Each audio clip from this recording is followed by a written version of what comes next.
Hello, dear students. Today I am having your next chapter from your book Moments. The chapter is The Adventures of Toto by Ruskin Bond.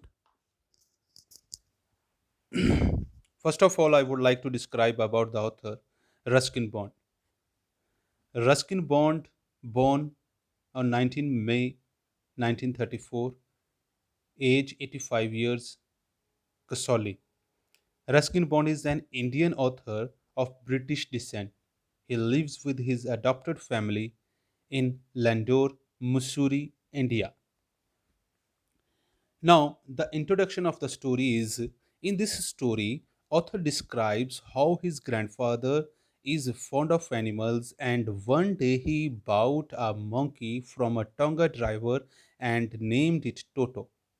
Toto was kept as secret from Ruskin's grandmother as she did not like animals. The writer's grandfather purchased a monkey from Tonga driver. The writer's grandfather purchased a monkey named Toto from a Tonga driver by paying 5 rupees to him. The Tonga driver had tied the little red colored monkey to a feeding trough as so that he could not run away. When the writer's grandfather saw the monkey, he had a desire to add him to the collection of animals which he had in his zoo at home. The writer gives a description of Toto. He had bright, shiny eyes which were full of mischief. The eyebrows were deeply set on his face. His teeth were like pearls. Many ladies belonging to the Anglo Indian community got scared when they saw his teeth, which were displayed when he smiled. Toto's hands were dry and wrinkled as if they had been dried in the sun like pickled vegetables. He had a long tail. The writer's grandfather thought that the tail added to the good looks of an animal. Toto's tail was like a third hand of him. It helped him hang from the branch of a tree. He also used it to lift objects which were beyond his hand's reach.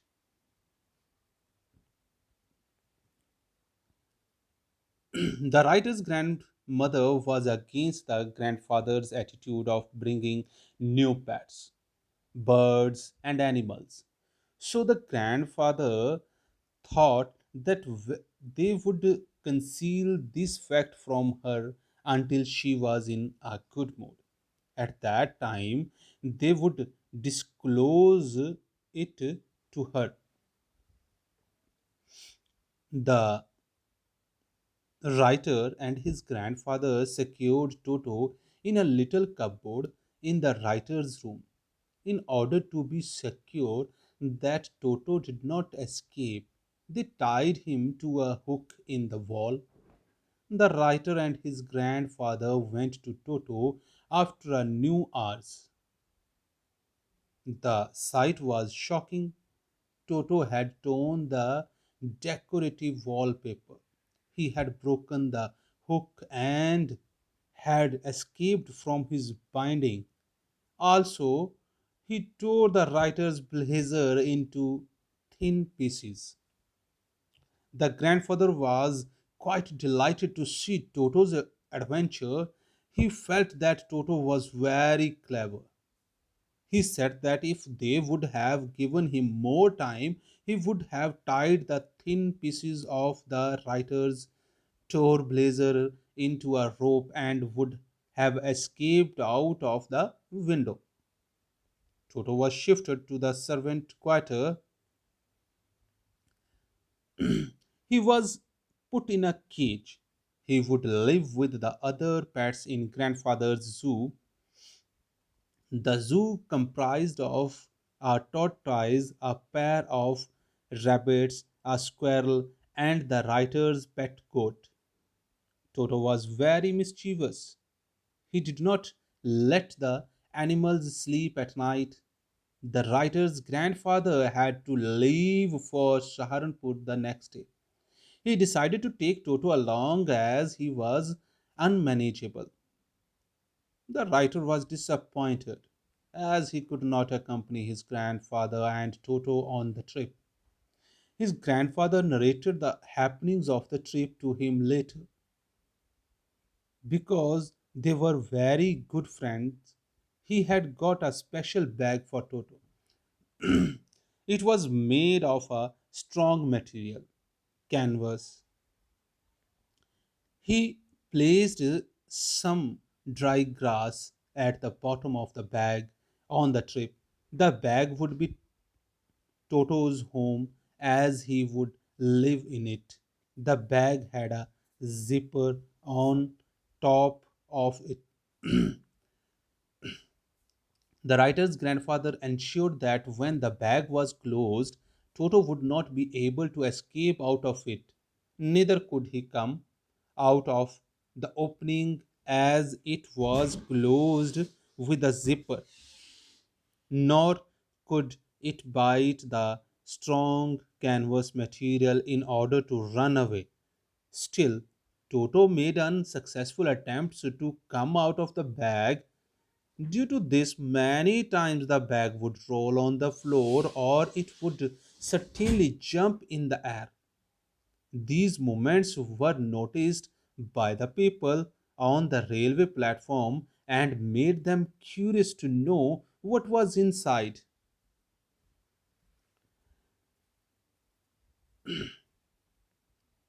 Toto remained secured in grandfather's bag till Saharanpur. At the Saharanpur railway station, the writer's grandfather was taking out his ticket to cross the turnsi- turnstile. At that time, Toto peeked out of the bag and smiled at the ticket collector. The ticket collector was astonished to see a monkey in grandfather's bag. He recovered quickly and asked grandfather to pay the ticket money for traveling with the dog. Grandfather was unsuccessful in explaining the ticket collector that Toto was a monkey and not a dog. He insisted that Toto was not even an animal with 4 feet. But the ticket collector was firm that Toto fell in that category of dogs. Grandfather had to pay 3 rupees for Toto's ticket. Grandfather was disappointed, and in order to take revenge from the ticket collector, he took out his pet tortoise from his pocket and asked if he was supposed to buy a ticket for it too. The ticket collector took a close look at the tortoise, purchased, pushed it slightly, and announced that grandfather was not required to buy a ticket for it as it did not fall in the category of a dog. The writer's grandmother finally came to know of Toto's presence in the house. She allotted him space in the stable along with the family donkey Nana. On the first night in the stable, grandfather visited Toto. He found Nana restless, pulling its rope in order to stay away from the heap of hay.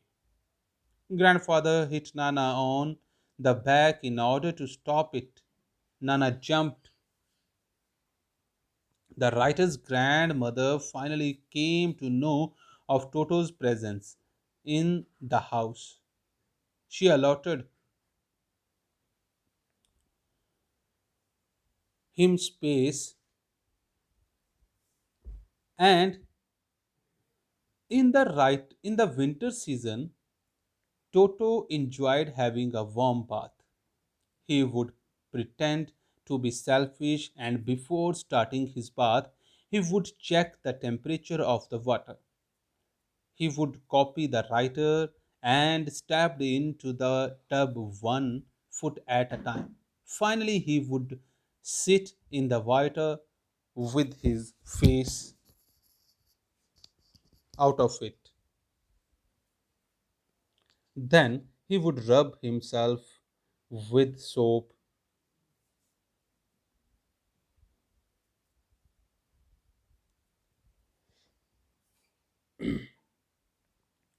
When the water became cold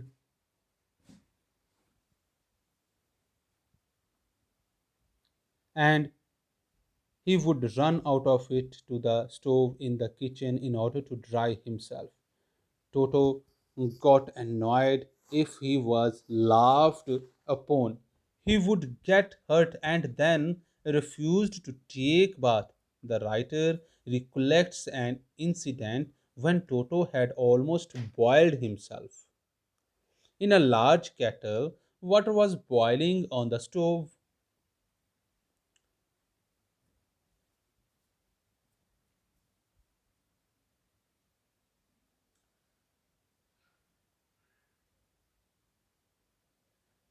Toto climbed up to the stove and removed the lid from it. He felt that the water was warm enough to him to take a bath. He entered the kettle with his head out of it. When the water started boiling, it became hot for Toto. He thought of coming out of the kettle, but as the temperature outside was cold for him, he stayed in it. Toto kept off jumping in the kettle for a while. It was when the writer's grandmother arrived that she took the half boiled monkey out of the kettle.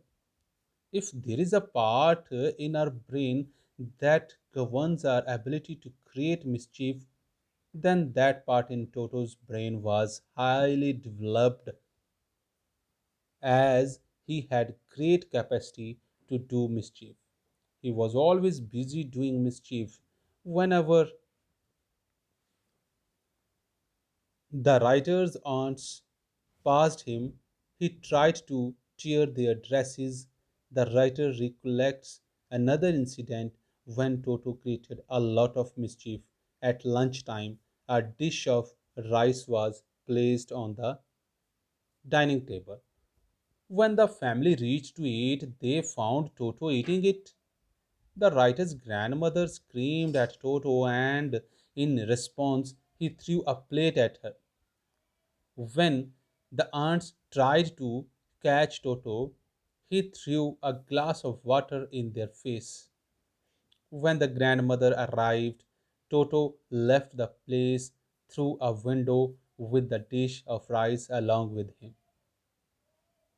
Toto remained out the entire afternoon. He sat on a branch of the jackfruit tree, determined to eat all the rice as the grandmother had screamed on him.